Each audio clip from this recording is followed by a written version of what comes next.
Hey everyone, this is my final exam video presentation, and today I'll be discussing and presenting a little bit on my research about climate change's impact on polar bears and how this has also in turn led to impacts in the environment and for humans, and what can we be doing better to help reduce these impacts on the earth that's been occurring over the past couple of decades. So let's get into it. So every day humans are making simple but a little bit unconscious lifestyle decisions, such as what car should I be driving, what do I want to eat that day, and these may seem like simple choices, but it has impacted the growing rates of temperatures rising across the earth, and specifically this was seen in the Canadian Arctic and Alaskan Beaufort Sea. So a little bit about polar bears is they are a vital source to our food chain, or the pyramid as you would like to call it. If you think of a pyramid, they're one of the top predators on top, and they help balance that, which also keeps our oceans in balance, and then that leads to our food sources that come into us humans. So unfortunately, we humans have been taking acts that have led to rising temperatures, which are destroying polar bears' home. Some of these acts have been seen through deforestation, production of oil and gas, and consumer buying behavior, which has all led to the rates of polar bear population decreasing in the Arctic. And this is limiting our own food resources, but it is also disturbing safety on lands in these nearby areas of the Arctic for humans. Okay, so first, I just wanted to get a little bit into how human actions have led to climate change over the past couple of years. So unfortunately, climate change is mainly a human-induced aspect from our own behaviors, and this deals with the principle care for God's creation. It is in our faith and for us humans as our duty to care for the earth for future generations to come, so others can enjoy it as well and have a happy and healthy lifestyle ahead. But with climate change being mainly human induced, this has been from mainly our purchasing decisions, and this is resulting in these harmful emissions being released into the environment, and this is causing the near extinction of polar bears. So a little bit in some of my research, this is a statistic I'm mentioning right here. Consumer behaviors that directly produce emissions, example, driving a car, account for about 40% of the U.S. emissions, and above that, about 60% of the U.S. emissions from consumer purchasing behaviors have directly impacted emissions via commercial and industrial processes. That is a very large number, and it is very alarming. So again, things like driving a gasoline-fueled vehicle is producing profit for these oil companies. And it's just continuing to invest in brands that do not have best interest in the earth. And it is our job as humans to actively maybe choose an environmentally friendly brand, so we're not putting our efforts in supporting brands that are maybe worsening and producing products that are harming the environment. So it's just beneficial to consider, do I need a gasoline fuel car, or maybe I can find an electric vehicle as a brand and options. These needs address alternative benefits to consumers that we can be considering. So humans must look to other alternatives. This could be in fossil fuels, wind, solar power, as methane, which is a harmful greenhouse gas, is leaking into the environment, and it is just rapidly increasing. So using these clean energy resources is just one way to consider. So how has this been impacting polar bears? Some of the main focus of this research. So the Arctic is warming. Overall, the Canadian Arctic, Alaskan Beaufort Sea, they're seeing thinning ice sheets in this area specifically, which is part of polar bears' homes. It's mainly where they reside. But why are these ice sheets so important, and why are they melting at such a fast rate?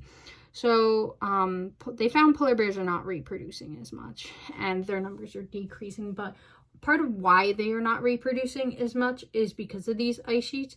They are running out of land because of these ice sheets melting to build and maintain their habitats. But the ice sheet is also used to hunt one of their main food sources, ring seals. So if they do not have them, they cannot go into the ocean as much to get their food source. And they also use them for finding new potential mates to, again, reproduce. So there was the problem seen right there, that why are they not reproducing as much?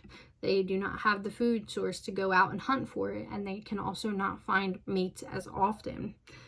So a little bit of in my research, so it is estimated that current businesses as usual CO2 emission scenario will result in the disappearance of up to 80% of polar bear population within 80 years. That is very drastic. So just a number or statistic to keep in mind that I found throughout my research on why this is so important, and we need to care a little bit more about our Earth. So greenhouse gases are at an all-time high. There's about a 10% increase each year for these gases being released into the Earth. But polar bears are dependent on the climate to stay stable, as they need that ice platform for many reasons, as I mentioned. And let's get into also a little bit about how this has impacted the food chain for polar bears as well. So basically, since polar bears are one of the top predators, as I mentioned, they feast on seals, specifically ring seals. I found in my research was the breed that polar bears like to consume. And polar bear seals, are kind of on the second tier of the food pyramid. Polar bears are right at the top. Ring seals are consuming the lower half of the food pyramid, around like the third tier.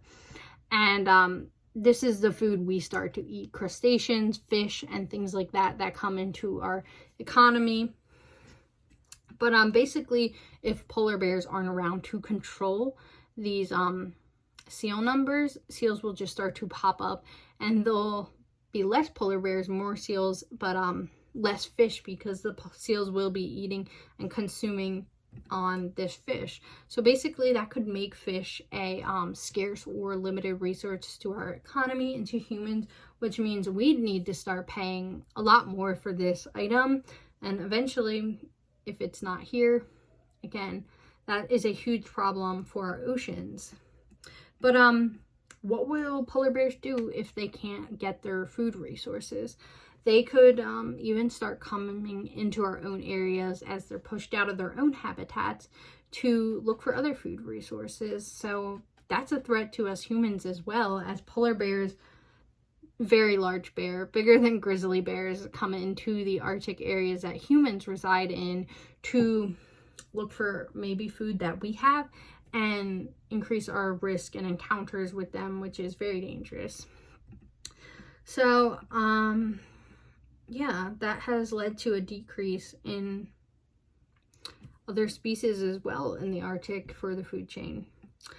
So next, how has this impacted humans? Again, like I said, this could be a scarce or limited resource, or again, polar bears are being pushed out of their habitat. I found in some of my research that is causing a danger to humans.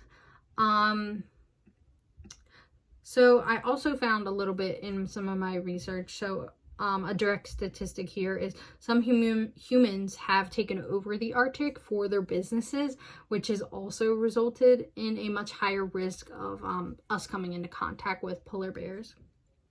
So what can we as humans be doing to help change some of these numbers and help our Earth care for God's creation? So humans can take into action our own lifestyle decisions, new forms of transportation. Can I walk? Can I bike to the grocery store? But I know we may not all live in the city, so this may be hard, but we can be looking into other options. Say we live in more rural areas. What electricity are we using within our homes? What products are we purchasing, such as appliances, or supporting environmentally friendly brands or electric cars?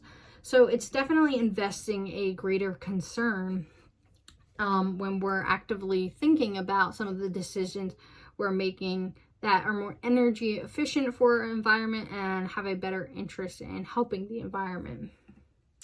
So again, more statistics. By reducing these efforts, it can reduce emissions by around 20%, which would be around 7% annually for the globe, which is great. It's better than what we've been seeing in past years. So by taking these necessary steps, we can be editing our own lifestyles to support polar bears and having other creatures around in our ecosystem. But again, why does this matter to us? Humans must start taking action to save these beautiful animals so everyone in our ecosystem can have a healthy and happy life to come.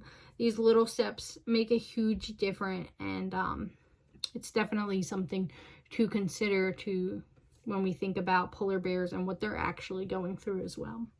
So yeah, that's just a summary of some of the research I performed on my topic, and I hope you enjoyed. Thank you.